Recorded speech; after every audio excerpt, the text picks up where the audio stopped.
Is that a bird? No, it's a plane. Nah. Nah, man, it's Captain Curt. Oh, wait till you see Captain Curt. You're gonna be like, fuck. YouTube, what's good? It's your boy Captain Curt. If you have not subscribed to my channel, do so right now. Hit that like button, leave a comment, show you boys some love. This is going to be something different. I wanted to do this for all my supporters and anybody new to my channel. I want to talk about my life. I want to kind of give y'all a little rundown of how I grew up and what made me who I am today. So it's a two-part series. This is going to be part one. It's going to be from the time I was born up till I was 18. And the name of this is the Chronicles of Captain Curt. Shout out to a supporter on one of my last lives that threw that in the comments. I can't remember exactly who it was, but shout out to you. I appreciate it because it's a dope name. So this is going to be part one of the Chronicles of Captain Curt. I hope y'all enjoy. Let's go. All right, so I was born in Mesa, Arizona in September of 1987. I don't remember much about Arizona. I was there till I was about 5 years old. My uncle lives out there. My aunt lives. My aunt's passed away. My uncle's first wife passed away. My Aunt Judy, rest in peace, Aunt Judy. And he remarried. And they live out in Arizona still. I didn't have a lot of family in Arizona, but the family I did have was in Arizona. My grandmother on my mom's side, and my grandfather, they lived in Ohio and recently moved to Florida. My mother decided with, I guess, probably my father, that they were going to move to Florida. I don't think my dad liked it because I remember as I started getting older, my dad speaking about how he hated Florida and he wanted to get back to Arizona. So I kind of had a feeling that it was my mom's decision to come to Florida, to have my grandparents around so I could grow up around my grandparents. So, and I'm almost 90% positive that that's what happened there. So anyway, we moved to Clearwater. I'm about 5 or 6 years old when we get to Clearwater. And I start school, Skycrest Elementary. I went there for, I think, 2 years. I did. I went kindergarten and I went first grade at Skycrest. And then we moved to a different part in Clearwater, and I went to a school called High Point Elementary.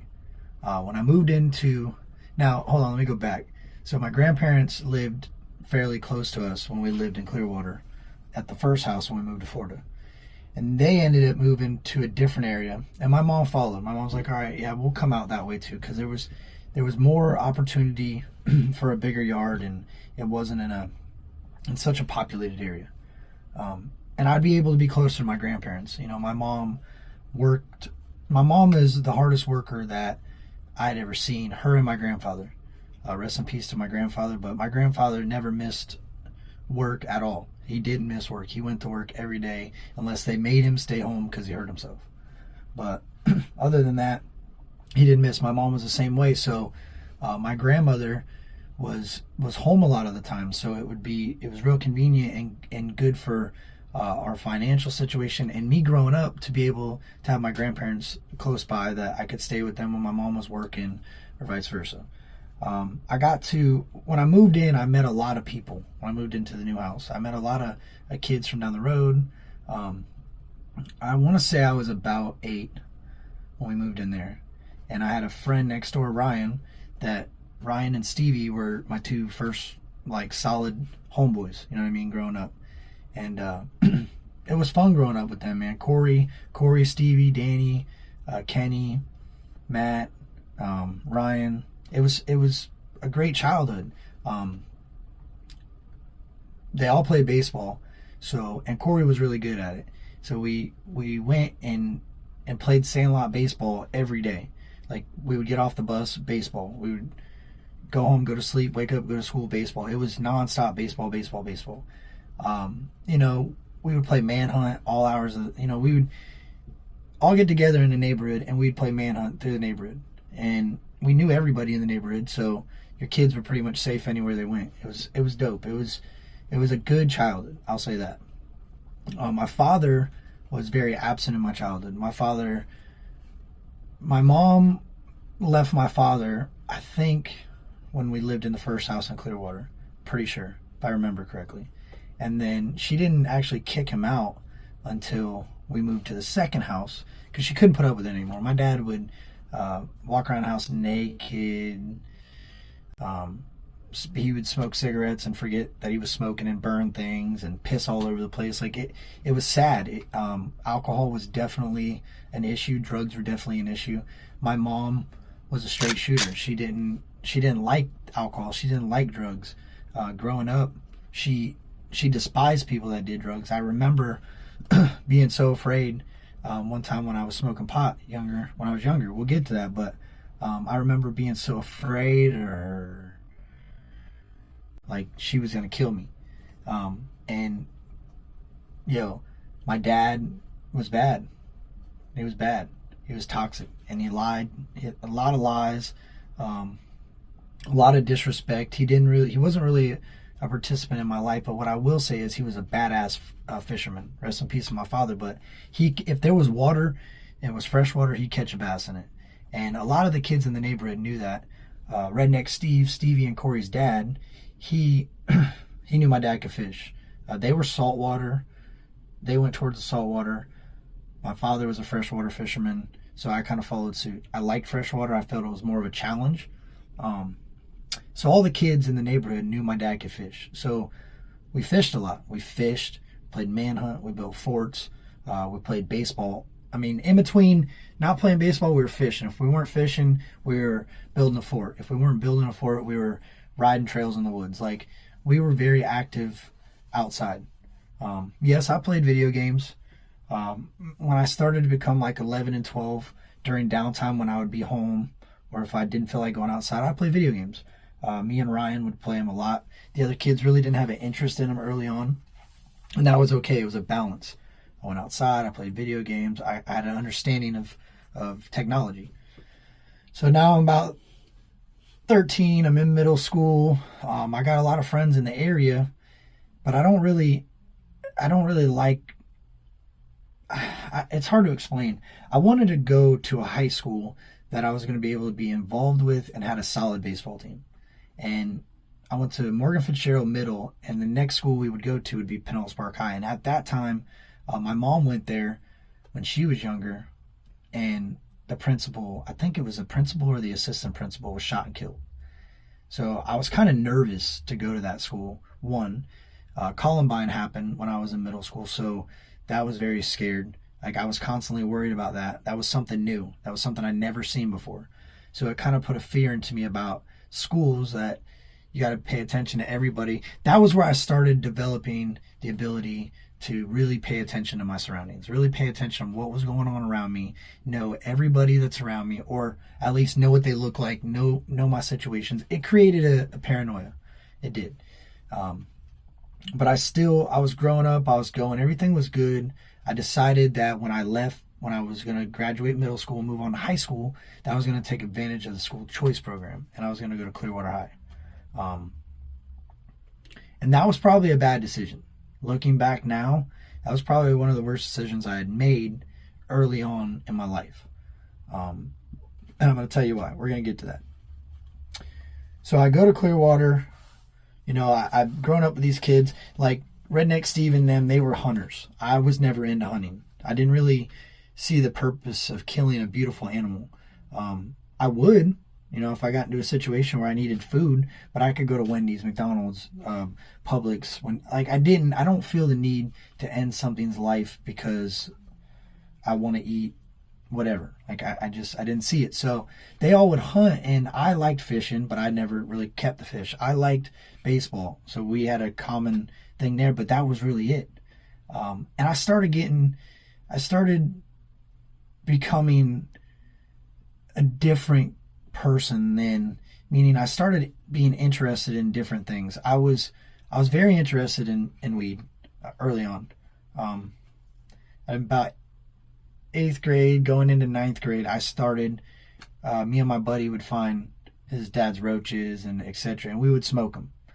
So I already started kind of experimenting. I was like 13, 14 years old. And I liked it. I thought it was cool. To be honest with you, I did. I thought it was cool to smoke pot. And back then, it was very illegal. You know what I mean? It's not like it is today. All right, so let me back up a little bit. Here I am. I've grown up with the same group of kids. I've hung around the same group of kids my whole my whole life. Like my first friends that I found that I grew up with from 7, 8 years old, maybe 9 years old, all the way till 15, 14. These were the kids that I played baseball with through Little League, AAU, that I fished with, I hung out with on a daily, like after school, during school, on the weekends. Our families, I would go with their families. They would come with my family to Disney, to Busch Gardens, to go to the hunting camps. Like I went everywhere with these people, and I made a choice. I played baseball in Largo, and I met a crowd of kids that I really connected with. They were cool. When I wasn't around my friends that I lived by, I was with my baseball friends, and they lived in Largo, but their zone school would be Clearwater High. They went to Oak Grove Middle. So, and I ended up meeting a girl named Stephanie. That was my first love. She was like my high school sweetheart, and she went to Oak Grove and was going to go to Clearwater High. So that's kind of what also helped me make my decision that I'm going to Clearwater High. They got a good baseball team. All the kids that I play baseball with, that I started getting really competitive in baseball with, are going to Clearwater High. Let's do it. You know what I mean? I don't want to stay with the group of kids that I've grown up with. I want to go a different route. I didn't want to be the kid at Pinellas Park High. I didn't want to be this. It's weird. Like it was hard to do it because I left all my friends to go, but I like meeting new people. I always have. And that shows that. Like I didn't mind to go to a different school. I thought it would be a benefit for me to be away from some of the kids that I knew weren't making good choices. So I get to Clearwater High. I kind of distance myself from all the kids I grew up with. Yeah, I would see them, but I would be so busy with school, and it was about 30 minutes away, maybe 40 minutes, depending on traffic, from where I lived. And my mom took me all in ninth grade. I kind of struggled because I was the new kid there, but I made friends quickly. I was on the baseball team, so I was quickly getting a bond with these kids that I already knew some of them, but I didn't know a lot of them. You know what I mean? So I started making bonds with these kids, meeting different kids, and I ended up hanging around with a few of the wrong ones early on, and it didn't affect me right away. It really didn't. I was really good at baseball. I should have started in my freshman year. I should have started varsity, but because my grades weren't up to par, I was a starter on JV. And I was supposed to be working to get my grades where they needed to be to go to that next level. And I started to really be committed to doing it, but I started smoking pot. And I started hanging around with these kids that were making really bad choices. They were in a ghetto of Clearwater doing illegal activities, and I thought that it was cool. I started getting acceptance from them because I was me, man. I didn't judge anybody. To me, smoking pot was just normal. My grandmother smoked pot. My father smoked pot. So I was like, it can't be that big of a deal. It's just green leaves, you know what I mean? But it was, because I ended up getting in a lot of trouble. I would smoke in my car in 10th grade. So I made it all the way through 9th grade. And going into 10th grade is when I really started hanging around with the wrong crowd. I started getting mad at the baseball situation because I wanted to be up to the next level, playing with the people that I wanted to play with. I was playing with some of the kids that I played baseball with, but the group that I was looking to ride with was varsity. And that's what and I should have been there. I was pissed off at myself. I was mad at my teachers. I wasn't really mad at myself. I was, but I didn't admit that. I blamed the teachers. I blamed everybody else. I didn't take accountability for what I did, and that was a huge reason why I continued to decline. I didn't accept that it was my fault, and I didn't find a way to fix it. So then now I'm in 10th grade. I'm hanging around with party kids that party. They liked to go get drunk. They liked to smoke weed. They liked to skip school. And they were older. That's another thing. I was in 10th grade hanging out with seniors, hanging out with juniors that were partying. They were, I mean, it was crazy. To be honest with you, I had some of the best times of my life at some of these parties that I went to, but it wasn't a good choice. It might have been fun, but it wasn't a good choice. So we were at school one day, and these kids were like, yo, you want to leave for lunch? We had Checkers across the street, Taco Bell, like, it was everywhere. The night before that, I was smoking, and I had a bong in my car. Well, I put my bong in my baseball bag, and I was like, you know what, I'll just put it in there and throw it in the trunk. No big deal. And I had some weed in my car, and the kid that was with me had some weed with him in his backpack, and the other kid had something. I forget what it was. I think he had weed too. And I parked in the senior parking lot because, like I said, I hung out with the juniors and the seniors, so I was able to finagle getting a parking pass to the senior parking lot. So all my other friends that I grew up with and played baseball with were in a different parking lot. You know what I mean? So I was hanging around with people I didn't know, thinking I was the cool kid because I was popular. I was. I had a lot of friends. I had a lot of older friends, but all my younger friends were kind of looking at me like the ninth graders. My girlfriend, that Stephanie, my first love, she was also hanging out with the older crowd. She was on the softball team. So she was softball, I was baseball. You know, we were doing our thing. I hung out with the wrong kids, went to parties, got in arguments, got in fights, whatever. Well, I'm at school, kicking it. Now I got drug addict friends, essentially, rookie drug addicts. They're on their way. And they wanted to leave to go to lunch. And I'm like, oh, I'm coming. Let's go. We're riding out. I get in the parking lot. I see a golf cart flying at us. And I knew that Officer Zara rode a golf cart. He would get us. I've heard stories of him getting people. And I'm like, it ain't going to happen to me. And I've done this before. And I've almost got caught. And I ended up running. So I knew the potential of getting caught. But I never left to go get lunch and go smoke pot. This was kind of like my first time doing that. Well, we left. We got in the parking lot, got to the car, and he got my buddy in the parking lot before he got me. Well, then a cop car actually rolled up on me. They searched my entire car. They found nothing. They searched the two kids. They found pot on them. And then for some reason, I think, looking back, and I've always thought this after it happened, I think they told on me because they started to walk us back into school, and Officer Zara said, wait a minute, I never checked your trunk. And he walked back over there and he opened my baseball bag right up, grabbed the bong out and the weed and said, what's this? It was during second lunch, so he walked us back into the school right through the cafeteria to the SRO's office, bong and bag of weed in hand. And now everybody knew the secret I wasn't trying to let anybody know, and that was that I was smoking weed. So I started now I got kicked out of school, sent to a secondary school for 6 months. No baseball there. So I was like, man, I was real depressed. I was really upset. There was uniforms. It was bad. Instead of changing, and I got really good grades. All 6 months of the secondary school, I got really good grades. I was still smoking pot. I was still hanging around the wrong kids. So I thought, oh, this is going to be awesome. I'm going to come back from the secondary school. I'm going to kill it, man. I'm going to have good grades. I'm going to play on the varsity baseball team. Everything's going to go great. I got back, and I didn't get the acceptance from my friends that I thought I would get. All the kids that weren't smoking pot and were making the right choices, they didn't want nothing to do with me. And I was mad. I hated it. I was like, yo, what is your problem, dude? I didn't understand it. You know what I mean? I didn't understand that they were making a choice for their future to stay away from people like me.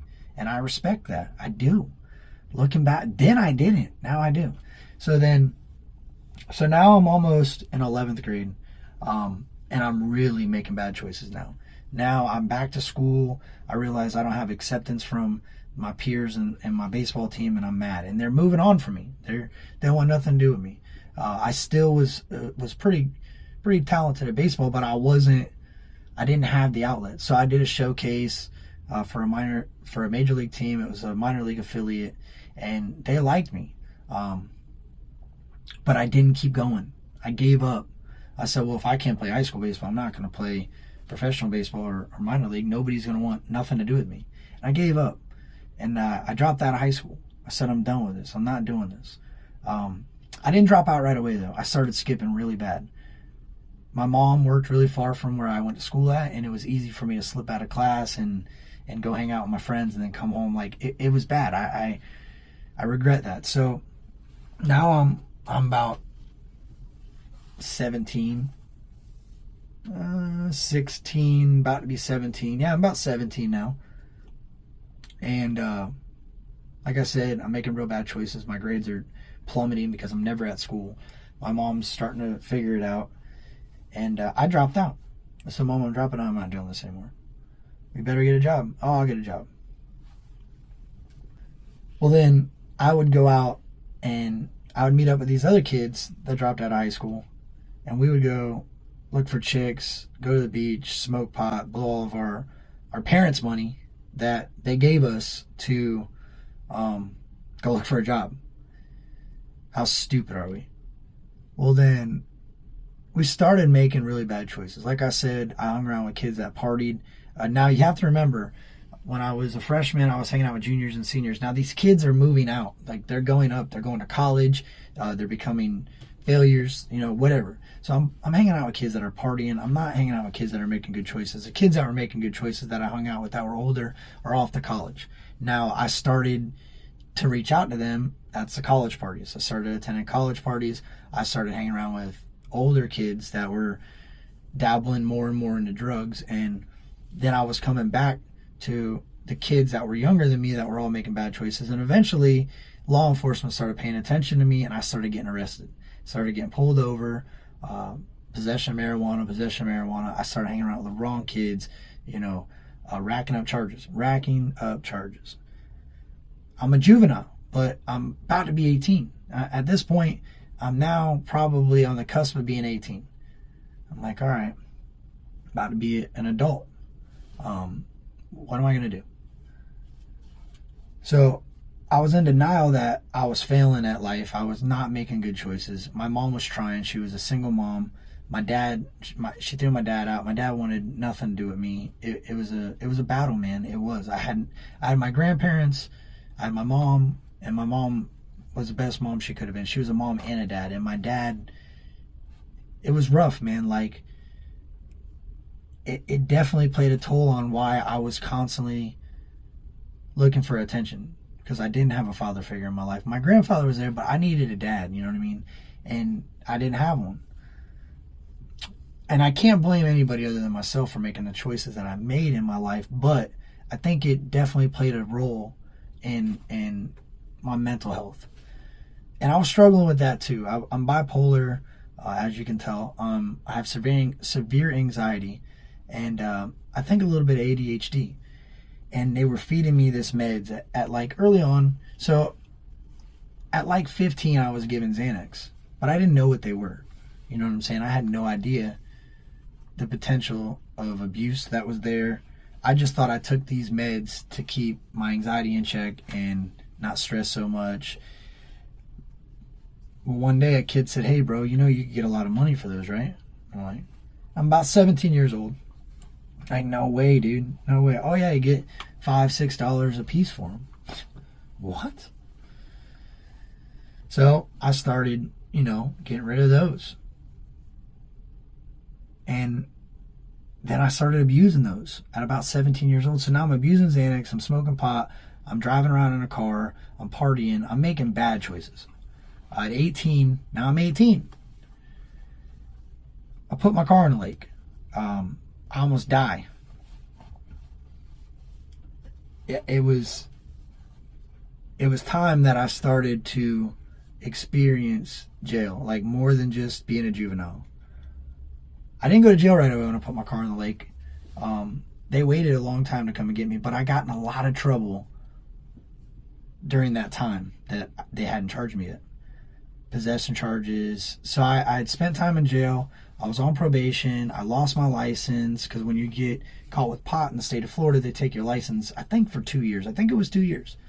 Not right away, but after a few times of doing it, they can take your license. So they did that. Took my license. And then I got driving on suspended. Then I thought I was above the law. I can do what I want. I'm going to drive. And I did that a bunch until it became a felony driving on a suspended license. So now I'm a felon. I'm about to catch a DUI here in a couple months because I put my car in a lake drunk and high. So now I got a background, and here comes law enforcement knocking at my door saying 11 months and 20 days ago, you put your car in a lake and you're being arrested for 2 counts of DUI. DUI leaving the scene of the accident and DUI. You would think I would have learned my lesson now. You think, oh, he's been arrested a whole bunch of times, and now he's arrested again, facing some pretty serious charges. I didn't. I got out on bond. I begged my mom to get me out of jail. Eventually, she got me out of jail a bunch of times. Looking back on it, she should have left my ass in there. But she loved me, man. I was her only child. I don't have any brothers or sisters, so I'm her baby boy. And I don't blame her for ever getting me out. I appreciate her getting me out, but I wish she would have left me in there. And there was times that she couldn't get me out. There was times that I spent a lot of time in there. I had no bond. I was sentenced. I was gone. Phone calls. When I was close, she would visit. You know what I'm saying? So, 18, it was quick. I didn't waste no time to learn what an adult consequence is. And I kept doing it. Like, I got on probation, I'd violate, get out of jail, get on probation, I'd violate. I just didn't care. I was smoking pot, I didn't care. You're going to tell me not to, I was going to do it. I was one of those people, man, that when you told me I couldn't do something, I did it anyway. And I had to learn how to change that to when you said I couldn't do it, I would prove that I was able. And it couldn't be like, it was always negative. If somebody said, yo, you're a piece of shit, I proved them right. I was a piece of shit. You know what I mean? But if they said I couldn't get a job, I would prove them right. You're right, I ain't getting a fucking job. Ain't your business. Don't worry about me. I didn't even worry about me. I didn't respect myself. I didn't love myself. And I was developing a drug addiction to Xanax, marijuana, and alcohol rapidly. And I didn't see it. I started destroying my relationships with the people that loved me. My mom, my grandma, my grandfather, my friends. I destroyed all my friends. Nobody wanted to be around me, and I didn't know why. I didn't understand it. And I started to really rebel. At about 18 is when I really started to not care. And that's why I broke this into 2 segments. I had a great childhood. Other than the absence of my father, my mother was the best mother she could be. I always had what I needed, plus more. I had friends. I had great childhood experiences. I had some really crazy times. I had some really fun times. All in all, I had a great childhood. But when I became an adult, things started to change for me, and I had to figure out who I was, and I had to figure out a lot of things about myself, and it was scary because people don't want to admit sometimes that they have a problem or they need help. They think they can do it all on their own, and I really believe that I could do this all on my own. I had my mother. My mother always told me, man, watch who you hang around with. Watch the type of people that you allow your company with. Like, don't just hang out with them because you're hanging out with them. Hang out with them for their values and who they are and their respect. And I didn't see that. I wanted to hang out with these nasty. I thought it was cool, man. I thought it was cool to talk shit and be mean to people, and I was a bully. You know what I mean? Especially in high school, man, I was hanging around with older people, and I was a bully, and I hated that about myself. I did. It upsets me to this day. I wish I could go back and tell all those people I was mean to, I'm sorry, and I was the fucking asshole, not them. But that doesn't make sense. You know what I'm saying? It doesn't make sense to go back, and I had to learn that. I had to learn sometimes you don't want to open up old wounds. But I tried to open up old wounds, and it created a lot of turmoil. And I'm going to get into that in part 2. This is going to conclude part 1. I want to thank each and every one of you for watching this. And I hope that you tune into part 2, because it's going to explain a lot about how I got to where I'm at right now. And it's, in my opinion, it's something that I'm extremely proud of. But it's also very scary and kind of depressing what it took to get where I'm at now. And it's a testimony that anyone can change. People make mistakes. Sometimes people deserve more than a second chance.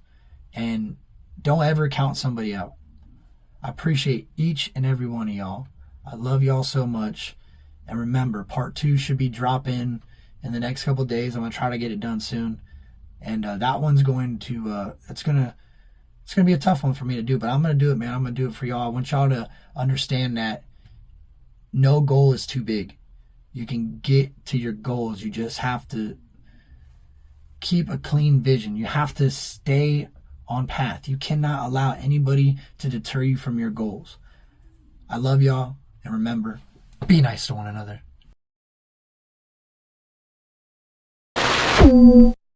Hey, head on over to Redneck Nation, use promo code Creeker420, and grab you some merch, motherfucker!